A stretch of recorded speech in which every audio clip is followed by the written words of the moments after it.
जी, अस्सलाम वालेकुम। रावी गोल्ड से राव मोहम्मद आतिफ़ नवाज़ मुल्तान से बोल रहा हूँ। आज तारीख़ है 18 अगस्त 2023। गोल्ड जो है इस वक्त इंटरनेशनल मार्केट के अंदर $1894.9 पर आउंस के ऊपर ट्रेड कर रहा है। मेरे पास जो लास्ट मैसेज आया, गोल्ड का रेट 2,25,800 रुपये फ़ी तोला है। आज जो डॉलर है इंटरबैंक के अंदर वो ₹295.78 के ऊपर क्लोज हुआ और डॉलर ने अपनी जो मंथली सपोर्ट लेवल थी तो उसको मुकम्मल कर लिया। आज ओपन मार्केट में डॉलर जो है इसकी कीमत के अंदर ₹5 का इजाफा हुआ और ये ₹307.50 के ऊपर बंद हुआ, जबकि इसकी जो कीमत फ़रोख्त है वो ₹312.40 है। आज अफ़गान ट्रांज़िट ट्रेड रूट के ऊपर डॉलर जो है तो वो ₹315.70 में कीमत ख़रीद और ₹320.90 में कीमत फ़रोख्त के ऊपर बंद हुआ।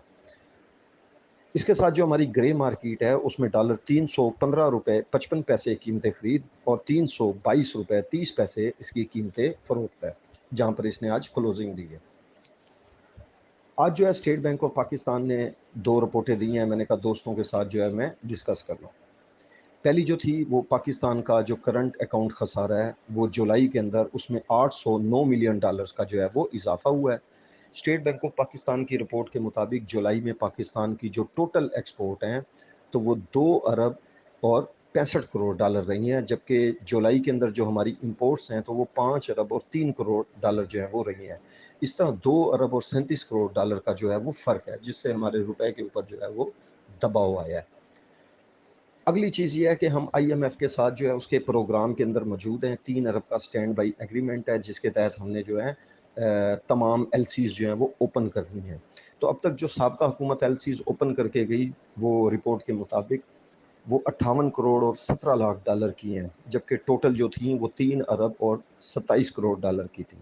तो वो ढाई अरब डॉलर से ज़्यादा की जो एलसीज़ हैं तो वो इस वक्त वो भी जो है वो पेंडिंग है।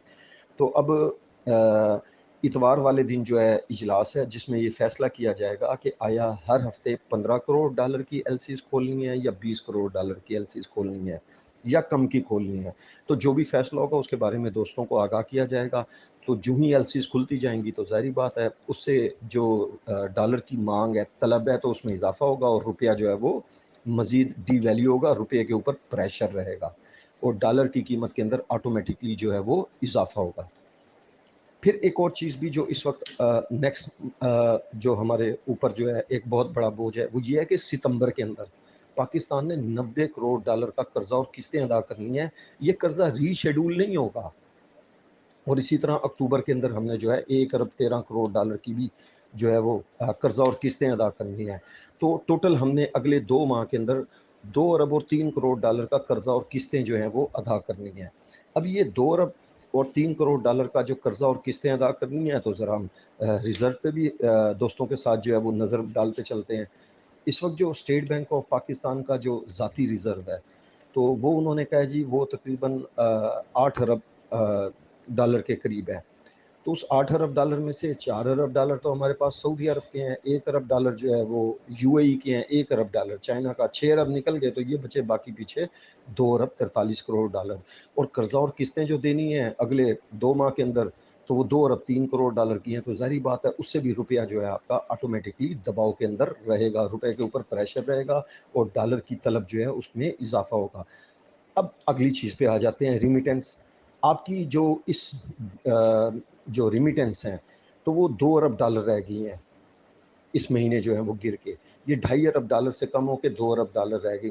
पिछली हुकूमत जो थी उसने डॉलर को कैप किया हुआ था, जिसकी वजह से जो लोग बाहर से अपनी सवा करोड़ से ज़ायद पाकिस्तानी जो मुख्तलिफ ममालिक में काम करते हैं और अपने घर वालों को गुज़र औक़ात के लिए हर महीने पैसे भेजते हैं, तो उन्होंने फिर लीगल चैनल इस्तेमाल करने की बजाय हवाला हुंडी जो है उसको इस्तेमाल किया और ग्रे मार्केट को इस्तेमाल किया।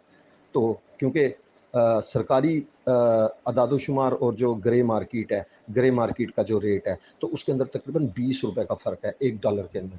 तो लोगों ने उसको इस्तेमाल किया तो रिमिटेंस आपकी जो है वो गिर गई। 50 करोड़ डॉलर जो है माहाना की बुनियाद के ऊपर गिरी हैं और सालाना 6 अरब डॉलर की हमें यहाँ पे नुकसान हुआ है। जबकि हमारी जो हुकूमत है साबका उसने 3 अरब डॉलर के लिए जो है आईएमएफ के मिन्नत अल्लाह की और इतनी महँगाई की और आईएमएफ ने उनकी जूतियाँ घिसवा दी और जो जाकर जो था इतना नुकसान हुआ और हमारी जो रिमिटेंस है तो वो गिर गई। तो आज जो था मौजूदा जो नया केयर टेकर सेटअप आया है, तो उनका पहला इजलास था। तो उसके अंदर जो है ये फ़ैसला किया गया, जो मैंने आपको पहले भी मैसेज करके बताया है कि हुकूमत जो है अमन-ओ-अमान हर सूरत जो है वो बरकरार रखेगी और उसमें किसी भी किस्म की कोई कमी-कसर जो है नहीं उठा रखेगी और इलेक्शन कमीशन की इलेक्शन कराने के लिए जो है मामनत करेगी। और तीसरा फ़ैसला ये किया गया कि रिमिटेंस को बढ़ाने के लिए जो है तो आईएमएफ प्रोग्राम के ऊपर हर सूरत जो है वो अमल दरामद किया जाएगा और इंटर बैंक के अंदर डॉलर को कैप नहीं किया जाएगा और एलसीज़ जो हैं तो उनको जो है खोला जाएगा और किसी किस्म की कोई जो मुदाखलत है वो नहीं की जाएगी और डॉलर का जो रेट है वो इंटर बैंक के रेट और ओपन मार्केट के रेट को मद्देनज़र रख के तय किया जाएगा और ये स्टेट बैंक जो है खुद करेगा। और जो आईएमएफ ने गाइडलाइन दी है कि 1.25% का फ़र्क होना चाहिए ओपन मार्केट और इंटरबैंक के रेट में, तो उसके मुताबिक जो है इसको चलाया जाएगा। तो उससे उम्मीद ये की जा रही है कि नेक्स्ट वीक जो है डॉलर का रेट जो है वो अप जाएगा। फिर मैंने कल आपको बताया था, पहले मैंने आपको 8 अगस्त को बताया था कि डॉलर की कीमत के अंदर जो है 3% इज़ाफ़ा होगा और ये ₹295 और 54 पैसे के ऊपर जो है इस महीने के आखिर में क्लोज़ होगा और ये इसका मंथली सपोर्ट लेवल था। तो वो डॉलर जो है वो उस लेवल के ऊपर पहुंच गया और उसने अपनी जो मंथली जो सपोर्ट है उसको जो है वो मुकम्मल कर लिया, मंथली वैल्यू मुकम्मल होगी।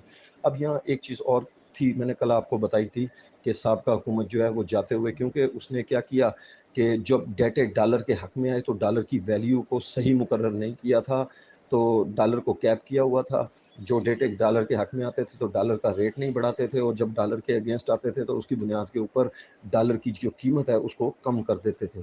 तो वो फ़र्क जो है अब उसको भी जो है पूरा करना है। तो वो तकरीबन 9 सेंट का फ़र्क बनता है। कल मैंने आपको बताया था कि 9 सेंट जो हैं कल के रेट के हिसाब से ₹294 92 पैसे पे जब डॉलर क्लोज़ हुआ था, तो उसको अगर आप तक़सीम कर लें तो ₹2 और 94 पैसे का 1 सेंट बनता है। ₹2.94 को ज़रब 9 करें तो ₹26.54 बनते हैं। अब हफ़्ते वाले दिन जो है इजलास है स्टेट बैंक में, तो वहाँ से ये पता लगेगा कि आया उन्होंने अब ये जो ₹26.54 हैं, ये इकट्ठे बढ़ाने हैं, 1 हफ़्ते के अंदर बढ़ाने हैं या 15 या इसको जो है वो ₹14-14 करके बढ़ाएँगे या ₹13-13 करके बढ़ाएँगे। तो इसके बारे में जो भी इत्तलात होगी तो इंशाअल्लाह आपको इतवार वाले दिन जो है सुबह के औकात में आप लोगों को आगाह कर दिया जाएगा कि नेक्स्ट वीक जो है डॉलर का रेट कितना बढ़ना है। आया ₹12 बढ़ना है, ₹13 बढ़ना है या ₹14 बढ़ना है और जो बताया जाएगा वो हतमी होगा। अब हम आ जाते हैं अगली चीज़ की तरफ कि हमारा जो रुपया है वो डीवैल्यू हो रहा है, रुपए के ऊपर जो है वो प्रेशर है।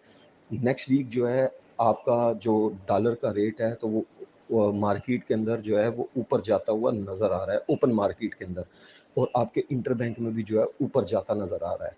तो जब ज़ाहिरी बात है हम लोग जो गोल्ड की शोबे से वाबस्ता हैं, तो जब डॉलर का रेट जो है ऊपर जाएगा इंटरबैंक के अंदर, डॉलर का रेट है जो ऊपर जाएगा ओपन मार्केट के अंदर, तो उससे ऑटोमेटिकली गोल्ड का रेट भी जो है ऊपर जाएगा। इस वक़्त जो औंस मार्केट है हमारी नीचे है। अब मैं यहाँ एक प्रेडिक्शन करने लगा हूँ, है प्रेडिक्शन मुख्तलिफ़ हालात में सही भी होती है, गलत भी होती है। अगर आपकी औंस मार्केट जो है नेक्स्ट वीक अ, मंगल या बुध तक जो है, बुध की रात तक, तो ये तकरीबन $1950 पर औंस के ऊपर अगर चली जाती है, तो मुझे वो लोग जो 2.27 और 2.30 के अंदर जो फँसे हुए थे हमारे दोस्त, तो वो मुझे इस मार्केट से निकलते हुए नज़र आ रहे हैं। इंशाल्लाह उम्मीद है कि उनका रेट जो है वो आ जाएगा। मुझे लग रहा है कि नेक्स्ट वीक जो है जो गोल्ड का रेट है, गोल्ड का जो रेट है वो डॉलर की डिमांड की वजह से, डॉलर के रेट में इज़ाफ़े की वजह से और एलसीज़ खुल जाने की वजह से जो है वो बढ़ेगा और जब डॉलर का रेट बढ़ेगा तो ऑटोमेटिकली गोल्ड का रेट भी बढ़ेगा। तो मुझे लग रहा है कि वो लोग जो हमारे 2.27 और 2.30 के अंदर फँसे हुए थे, तो वो बेचकर मार्केट से निकलने में कामयाब होंगे और मुझे गोल्ड का रेट जो है वो 2.30 तक जाता हुआ नज़र आ रहा है।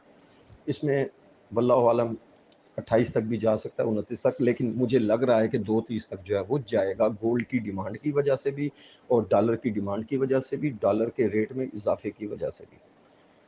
बाकी आप तमाम दोस्तों से गुज़ारिश है कि जो मौजूदा हालात हैं, मौजूदा सिनेरियो है, तो उसके अंदर 50% गोल्ड में रहें, 50% कैश में रहें।